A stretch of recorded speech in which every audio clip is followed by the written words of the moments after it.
Anoche, mientras la mayoría del mundo dormía, ocurrieron dos cosas al mismo tiempo. Y una de ellas cambia por completo el equilibrio de poder del planeta. Pero casi ningún medio te lo va a contar así. Porque una es una frase fácil de vender y la otra es una verdad incómoda de explicar. Presta atención, porque en los próximos 20 minutos vas a entender por qué Estados Unidos, la mayor potencia militar de la historia, acaba de caer en una trampa diseñada con paciencia quirúrgica desde Teherán. Y por qué el verdadero ganador de todo esto no es Irán, es alguien que ni siquiera ha disparado una sola bala. Antes de continuar, si te interesa entender el mundo como realmente funciona, más allá de los titulares fáciles, dale like a este video, suscríbete a GeoStrike y activa la campanita. Aquí no vas a encontrar propaganda de ningún bando. Vas a encontrar los números, los mapas y la lógica que casi nadie se atreve a mostrar. Y ahora sí, vamos al fondo del asunto. Anoche, desde su resort de golf en el sur de California, Donald Trump se sentó frente a Fox News y soltó una frase que todos los grandes canales convirtieron en titular en cuestión de minutos. El estrecho de Hormuz se abrirá muy pronto, o Irán será golpeado muy duro. Esa fue la cita, esa fue la noticia, y esa fue la cortina de humo. Porque exactamente esa misma noche, Reuters publicaba un informe basado en 3 altos funcionarios militares estadounidenses, confirmando algo que debería haber estado en portada de todos los periódicos del mundo. Estados Unidos ha consumido prácticamente todo su arsenal de misiles ATACMS, es decir, la principal capacidad de ataque de precisión de largo alcance del ejército más poderoso del planeta, se acabó. Y por si eso no fuera suficiente, la CNN completó el cuadro con otra bomba informativa. El sistema THAAD, el escudo antimisiles más avanzado que posee Estados Unidos, está agotado en casi un 80%. Repite ese número conmigo, 80%. Ahora coloca las dos verdades una al lado de la otra. Trump amenaza con golpear a Irán muy duro. Y al mismo tiempo, el Pentágono se ha quedado prácticamente sin los misiles necesarios para golpear a nadie. Las dos noticias ocurrieron la misma noche. Y sin embargo, los grandes medios dedicaron el 90% del tiempo a la frase de Trump y apenas un 10% a lo verdaderamente importante. ¿Por qué? Porque la amenaza de Trump se vende sola. Genera clics, genera indignación, genera reacciones. En cambio, explicar qué es un ATACMS, qué hace un THAAD, cuánto tarda Raytheon o Lockheed Martin en producir uno, y por qué nada de eso se puede reponer en meses, eso requiere pensar. Y pensar no vende titulares. Pero justo eso es lo que vamos a hacer en GeoStrike. Voy a mostrarte 3 cosas. Primero, ¿por qué esas cifras militares importan 1000 veces más que cualquier frase dicha en Fox News? Segundo, ¿qué está negociando realmente Irán con Omán? Algo que casi nadie en el mundo hispanohablante te ha explicado bien. Y tercero, ¿quién está ganando esta guerra en silencio sin mover un solo portaaviones? Vamos allá. Empecemos por Irán. Porque lo que Teherán está haciendo tiene un nombre y una vez que lo entiendes, lo vas a ver por todas partes. Yo lo llamo la estrategia de la trampa bilateral y es tan elegante como brutal. Fíjate.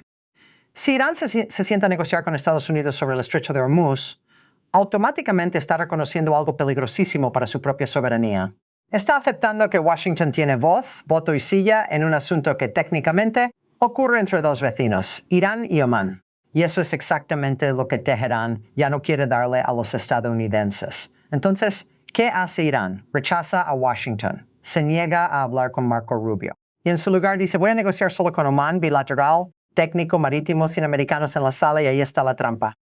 Porque al establecer un mecanismo de control sobre Hormuz mediante un acuerdo bilateral y no un marco multilateral con Estados Unidos incluido, Irán está construyendo una nueva realidad geopolítica sobre el terreno.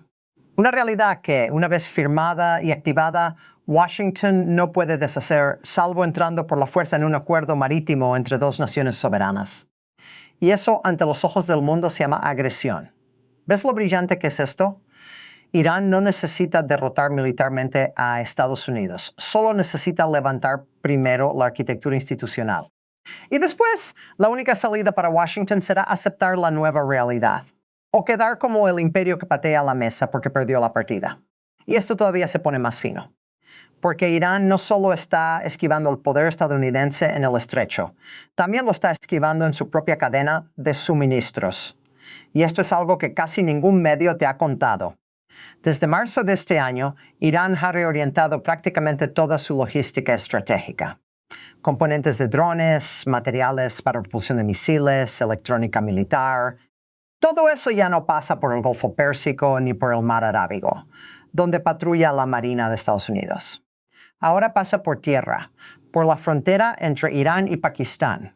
Más de 900 kilómetros de terreno que ningún portaaviones, ningún destructor y ningún submarino de la flota americana puede bloquear. Deja que esa idea repose un momento. Estados Unidos impuso un bloqueo naval para asfixiar la industria militar iraní, e Irán simplemente cambió de carretera. Mientras el Pentágono se felicita por su cerco marítimo, en el desierto se producen 500 drones Shahed al día, con componentes que entran tranquilamente por rutas terrestres que existen desde hace siglos. Esto no es una estrategia militar, es una estrategia de sistema. Irán ha rediseñado toda su cadena logística para que no exista un único punto de estrangulamiento que Washington pueda controlar. Ahora hablemos de números, porque aquí es donde el análisis deja de ser opinión y empieza a ser aritmética. THAAD, el sistema de defensa antimisiles de gran altitud, la joya de la corona del escudo estadounidense. Antes de que empezara la operación Epic Fury hace 5 meses, Estados Unidos tenía unos 450 interceptores THAAD distribuidos por el mundo. 3 meses después, la cifra había caído a 250. Solo eso debería haber sido titular mundial, pero según la CNN, hoy la caída se ha acelerado hasta rozar el 80% de agotamiento. Haz la cuenta tú mismo. El 80% de 450 son 360 interceptores quemados. Eso significa que en las últimas semanas se han consumido más interceptores THAAD que en los 3 primeros meses de la guerra combinados. El desgaste no es lineal, es exponencial. ¿Y por qué importa esto más allá del número? Porque un THAAD no es una lata de refresco. No se compra en Amazon. Raytheon produce entre 80 y 120 interceptores al año. Si has quemado 360 en 5 meses y el ritmo se acelera, necesitas entre 3 y 4 años de producción ininterrumpida solo para volver al nivel que tenías antes de la guerra. Y eso suponiendo que ninguna otra crisis en el mundo reclame parte de esa línea de producción. Sigamos. Patriot PAC-3, el caballo de batalla de la defensa antimisiles estadounidense. Antes de la guerra, más de 2.300 interceptores en todo el mundo. Hoy, unos 800, una caída del 65%. Raytheon fabrica menos de 1,000 Patriots al año. Los ATMS prácticamente agotados. Y los Tomahawk, la joya de la Marina, con la mitad del arsenal global consumido. Ahora ponlo contra el otro lado del tablero. Irán produce unos 500 drones Shahed cada día. Cada uno cuesta alrededor de $50,000. ¿Y sabes cuánto le cuesta a Estados Unidos derribar uno? Entre 3 y 4 millones de dólares por interceptor. Es decir, todos los días Irán está obligando a Estados Unidos a jugar en una proporción de gasto de 80-1. Por cada $50,000 que Irán lanza, Washington quema 4 millones. ¿Cuánto tiempo se puede sostener una guerra con una relación de costes de 80-1? Matemáticamente, no indefinidamente. Y los números que acabamos de revisar te dicen que ese no indefinidamente ya llegó. No necesitas un diploma de West Point para entenderlo. Necesitas una calculadora. Ahora déjame llevarte al detalle de lo que se está negociando entre Irán y Omán. Porque este es el punto que casi nadie ha diseccionado en tu idioma. El marco tiene 3 componentes técnicos y cada uno es una jugada de ajedrez disfrazada de trámite burocrático. Componente 1. Todos los barcos que entren al Golfo Pérsico, es decir, el tráfico que viene desde el Mar Arábigo hacia Kuwait, Irak, Arabia Saudí y los Emiratos, deberá utilizar la ruta norte. Y esa ruta norte pasa pegada a la costa iraní, bajo lo que el borrador del acuerdo llama coordinación y supervisión directa de Teherán. Detente ahí un segundo. ¿Qué significa esto en la práctica? Que cualquier barco que quiera entrar al Golfo Pérsico, ya sea un petrolero japonés, un carguero coreano o un buque chino, tiene que pasar por aguas, donde Irán tiene autoridad administrativa directa. Irán puede inspeccionar, Irán puede retrasar, Irán puede denegar el paso sin preguntarle nada a Washington, sin consultar a la Quinta Flota, sin la más mínima referencia al poder estadounidense. Componente 2. Los barcos que salen del Golfo lo harán por la ruta sur, a través de aguas territoriales de Omán. Pero Omán solo concederá los permisos de paso después de recibir la notificación y aprobación de Irán, es decir, entrada por ruta iraní, salida por ruta omaní con visto bueno iraní. Todos los barcos, todas las direcciones, control iraní. Componente 3. Una tarifa de servicio marítimo, dividida en partes iguales entre Irán y Omán. Y aquí presta muchísima atención, porque esto no es una tasa portuaria, no es un pago de pilotaje. Esto es Irán estableciendo formalmente el derecho legal a cobrar por el paso del 20% del petróleo mundial, sin guerra, sin tratado con Estados Unidos, sin resolución del Consejo de Seguridad de la ONU, solo un acuerdo bilateral entre dos vecinos sobre cómo se organiza el tráfico marítimo. Si ese marco se firma tal y como está redactado hoy, Irán se convierte de facto en el administrador de una quinta parte del suministro mundial diario de petróleo. Y Estados Unidos no tiene firma en ese documento. Ni voto, ni veto, ni silla. Esa es la trampa bilateral en su forma completa. Y ahora, para no hacer propaganda barata, voy a presentarte el mejor argumento del Pentágono. Porque un análisis serio necesita enfrentarse a la versión más fuerte del rival.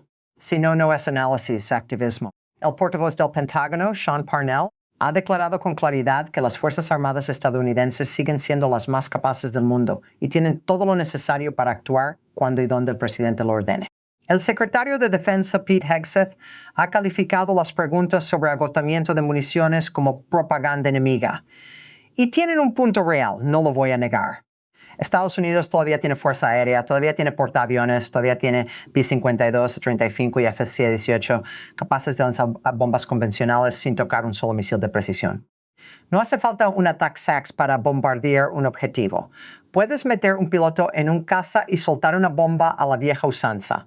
Estados Unidos lleva haciendo eso desde 1942. Ese argumento no es una locura, y cualquier análisis honesto tiene que tomárselo en serio. Pero se desmorona en 4 puntos muy específicos que ningún portavoz del Pentágono ha podido explicar en público. Punto 1. ¿Por qué la administración Trump canceló un ataque planificado contra la infraestructura energética iraní el fin de semana del 1 y 2 de agosto? No es un rumor. Fue un plan operativo confirmado del CENTCOM. Los paquetes de objetivos estaban listos, los aviones estaban posicionados. Y de repente llegó la orden, alto. La explicación oficial fue consideraciones diplomáticas. Pero si tienes todo lo que necesitas para atacar cuando quieras, ¿por qué unas consideraciones diplomáticas que existen desde el primer día de esta guerra te obligan a cancelar precisamente ese ataque? ¿Qué cambió? Punto 2. La general Alexis Grinkowicz, comandante de las Fuerzas Aéreas estadounidenses en Europa, advirtió al Pentágono que no tiene suficientes recursos navales para defender a Israel y ejecutar otras misiones regionales al mismo tiempo. Eso no lo digo yo. Lo dice una general de 4 estrellas. No puedes afirmar públicamente que tienes todo lo que necesitas, mientras tus propios comandantes de teatro avisan de que están al límite. Esas dos frases no pueden ser verdad a la vez. Punto 3. Sí, puedes usar aviones tripulados con bombas convencionales. Pero para eso, los pilotos americanos tendrían que entrar en el espacio aéreo iraní, y Teherán lleva 20 años preparándose para exactamente ese escenario.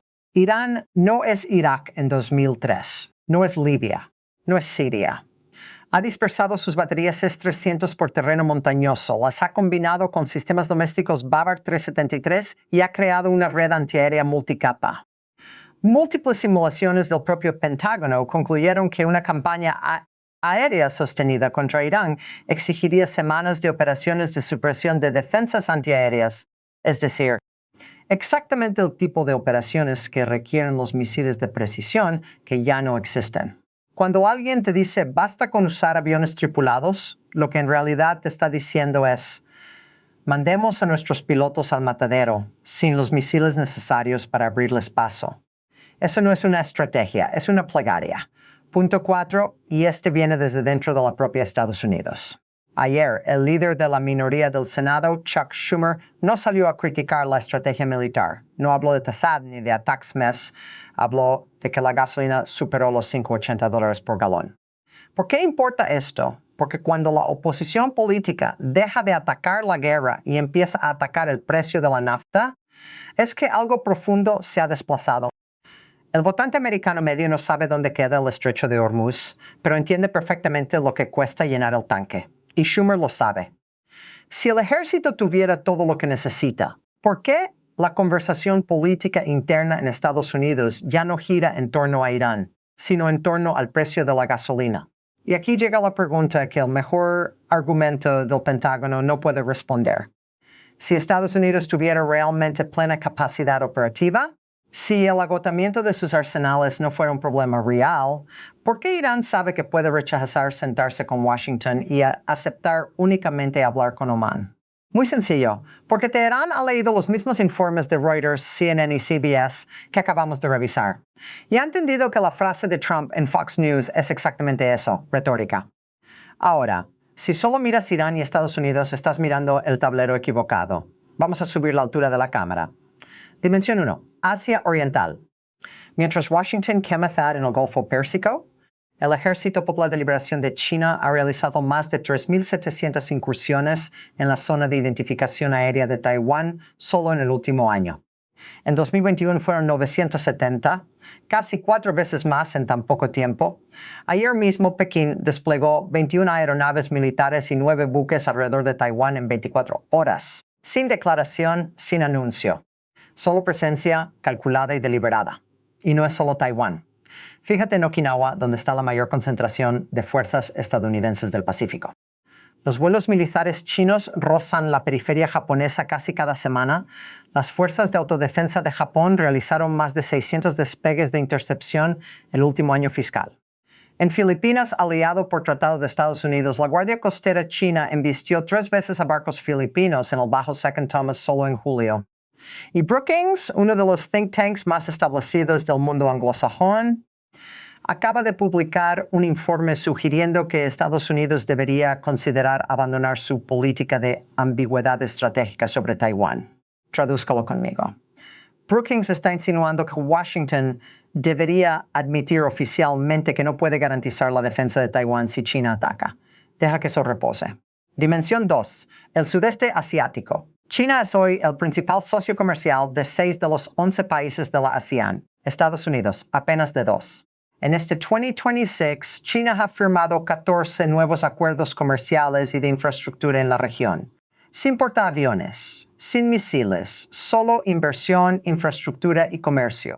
Vietnam, Indonesia, Malasia, países que hace 10 años miraban a Washington como garante de su seguridad, hoy participan discretamente en foros donde Estados Unidos ni siquiera tiene silla. No es odio, es matemática, y las cuentas les están saliendo hacia Pekín. Dimensión 3, Líbano.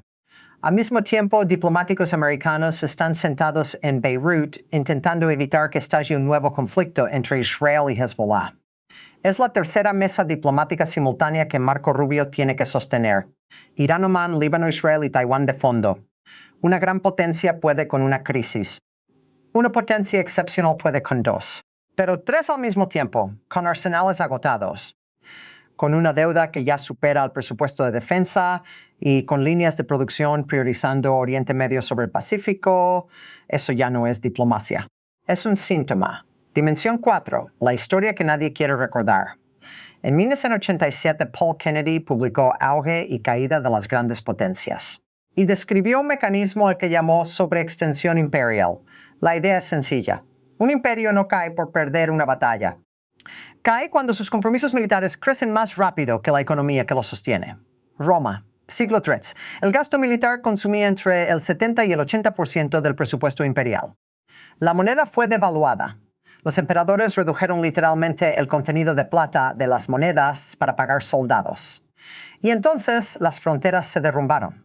No porque los bárbaros fueran más fuertes, sino porque Roma ya no podía permitirse defender todas sus fronteras al mismo tiempo. ¿Te suena? Habsburgo, España, siglo XVI. Un imperio que controlaba Países Bajos, Sudamérica, Filipinas, Sicilia y el Mediterráneo occidental, y que se declaró en bancarrota nacional 4 veces, en 1557, 1560, 1575 y 1596. No perdió en el campo de batalla, no pudo pagar el imperio que ya había conquistado. Imperio británico. Tras la Segunda Guerra Mundial, la deuda británica alcanzó el 250% del PIB. Y el resto lo conoces. India, 1947. Retirada al este de Suez, 1968. Y luego la larga, silenciosa y dolorosa contracción de su influencia global. Nunca los derrotaron militarmente. Los agotó la economía. Ahora, Estados Unidos 2026. Deuda nacional en el 100,4% del PIB por primera vez en la historia del país. El pago anual de intereses de esa deuda, $1,037 billones, ya supera oficialmente al presupuesto total de defensa que ronda los $885,000 millones, al 80% de agotamiento y acelerando. El tema es prácticamente extinto, Patriot a un tercio del nivel previo a la guerra. Un retraso en la entrega de armas prometidas a Taiwán que ya supera los $20,000 millones porque las fábricas están saturadas. Y el Libro Blanco de Defensa 2026 de Japón, aprobado el 4 de agosto por el gabinete de la primera ministra Takaichi, puso 3 rostros en su portada: Xi Jinping, Vladimir Putin y Kim Jong-un. Y afirmó textualmente que un escenario tipo Ucrania en Asia Oriental no puede descartarse. No te estoy diciendo que Estados Unidos esté colapsando. Quiero ser preciso. Te estoy diciendo que 3 imperios anteriores estuvieron parados exactamente en esta misma intersección.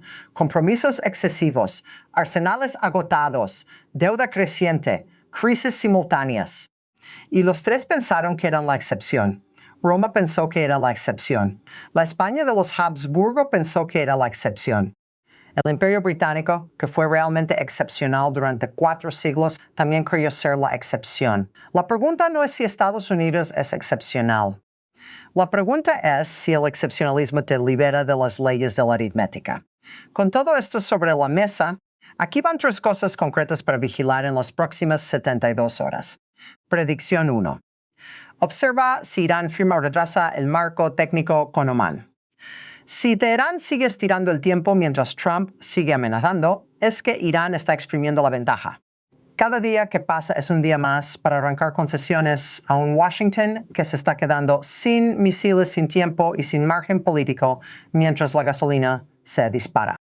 Pero si Irán firma rápido, lee cada cláusula antes de gritar victoria. Una firma rápida es una trampa lista para saltar. Predicción 2. Observa si Estados Unidos vuelve a mencionar la tarifa marítima. Tanto Trump como Rubio la rechazaron públicamente.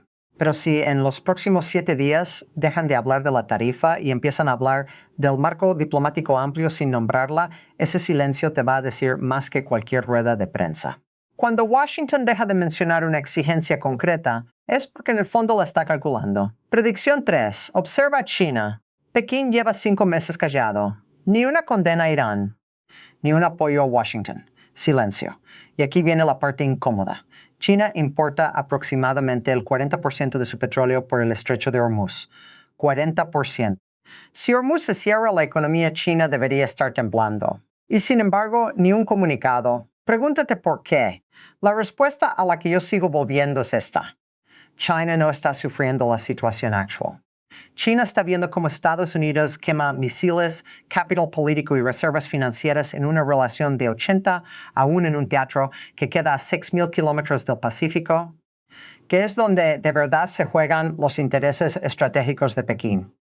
El silencio chino no es neutralidad, es paciencia. Si China sigue en silencio en las próximas 72 horas, abra Hormuz o no, es que Pekín ya hizo la cuenta.